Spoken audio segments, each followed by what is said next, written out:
Hey y'all, welcome back to my channel. Today I'm going to be reacting to the astronauts that are stuck in space. Y'all, I've been watching this closely. And if you're new to my channel, my name is Maya and I do reactions. Hey, thanks for joining. But I've been wanting to react to this for such a long time. I know I've been gone for a little bit, but as you can see, I cut my hair. Lots of new changes have been going on in my life. So I'm finally back and I'm finally reacting. So let's get straight into this video, y'all. Astronauts Sunita Williams and Butch Wilmore are still stuck in space. What was supposed to be a one-week mission has now stretched to more than 50 days. This after their Boeing Starliner faced several helium leaks and thruster failures. Now the aerospace giant says it cannot provide a return date for the astronauts, at least not yet. Meanwhile, NASA is reviewing its backup options, including the SpaceX Dragon capsule, to bring Williams and Wilmore back home safely. Here's our final report with more about the harrowing outer space adventure. Imagine you're stranded in space with no idea when you'll see home again. Also, y'all, I dug through all the YouTube videos to see which one was the best for me to react to. This one's the best. This lady's voice feels spacey and like, I don't know, it just drags you in like a sci-fi movie. Anyway, but this is real life though, this is not a movie. Scary, right? But it is an unfortunate reality for veteran astronauts Sunita Williams and Butch Wilmore. It's been 54 days since the duo successfully blasted off on a Boeing Starliner's inaugural crewed flight on June 5th. But what was supposed to be a week-long trip to the International Space Station turned into an unending one. Their spacecraft faced several helium leaks and thruster failures, prompting Boeing and NASA to keep them in orbit for longer, over fears that the return journey could end in disaster. Last week, NASA and Boeing officials said they were not ready to announce a return date for the astronauts yet. What the world? Now the aerospace giant has been testing the propulsion systems of Starliner's capsule to identify the cause of the issues. Officials say the spacecraft is probably safe enough to fly Wilmore and Williams back home. Over the weekend, the Boeing team test-fired the capsule's thrusters while it was docked to the space station. Boeing said the helium system was found to be stable and the team was happy with the performance of the thrusters. But in order to get the green light for the return mission, NASA needs to review Boeing's engineering, which may not happen till the first week of August. Boeing officials have repeatedly said that the astronauts are not stranded in space, and if there is an emergency situation, they could fly back home instead. Okay, wait. How did they say that they're not stranded, but they literally are stranded? It was supposed to be a week long and it's like 50-some days. Why do they be trying to put the wool over our eyes, yo? Starliner. However, their remarks have only raised further questions that if the spacecraft really is safe, why Wilmore and Williams cannot just fly back home. Meanwhile, NASA says there are some other backup options that are being reviewed to bring the astronauts back home. This includes the Dragon capsule of Elon Musk's SpaceX. Dragon has been flying crews to the ISS since May 2020 and accommodates 2 to 4 people.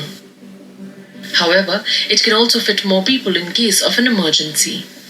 In the meantime, Williams and Wilmore have been conducting science experiments, like performing ultrasounds on their veins to understand how space affects the human body, and growing plants in microgravity.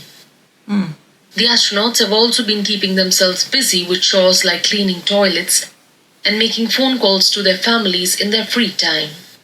They even incorporated the Paris game spirit and participated in their own version of Olympics, and that too in space.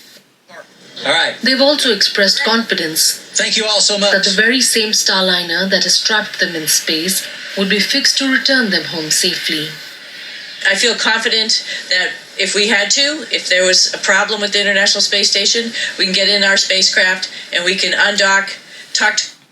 Bro, look at the dude's face. Like, he's like, bro, we're screwed.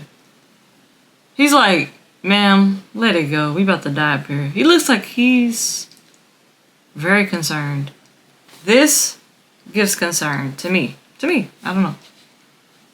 our team and figure out the best way to come home.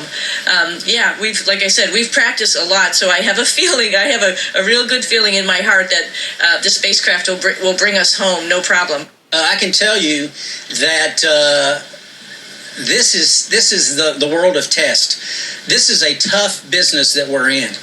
Human spaceflight is not easy in any regime. And there have been multiple issues with every spacecraft that's ever been designed, and that's the nature of what we do. You know, that mantra you've heard, failure is not an option. That's why we are staying here now.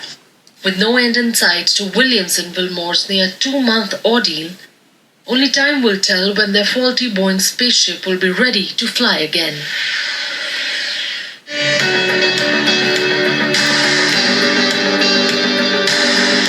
Across continents. All right, I think that's the end of the video. Yeah. Whoo-wee. Okay, y'all, so let's get into my thoughts on the situation. One, the astronauts seem to be in high spirits about returning, but I kind of feel like they have to do that. Like, who's gonna get on TV and be like screaming and crying and throwing up? Like, you kind of know what you signed up for.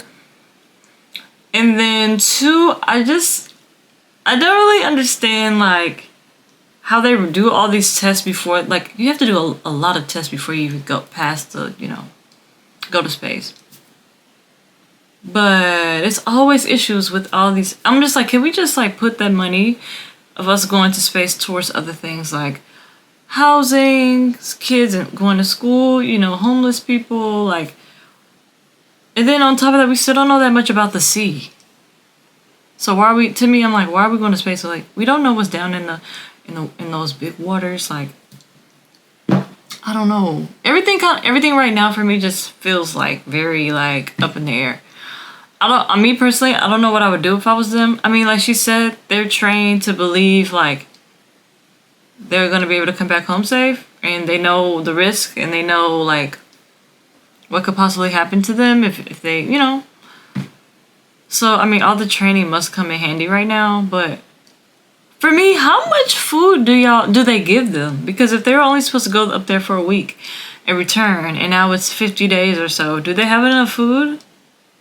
Do they run out of food? Like, there's so many questions I have. Like, on the space of the ship, what are they able to do? What are they running out of? Do they have like certain places they go use the bathroom? I need to do a deep dive on that. And I want to end with this. I hope they get back safely, like for the family's sake, and they can tell us what they experienced. But from what I've seen online is that they're losing muscle mass already, and like, and their faces are like stretching. I don't know if that's a true source or not, but I saw that and I was like, that's very interesting. I would love for them to come back home and tell us about the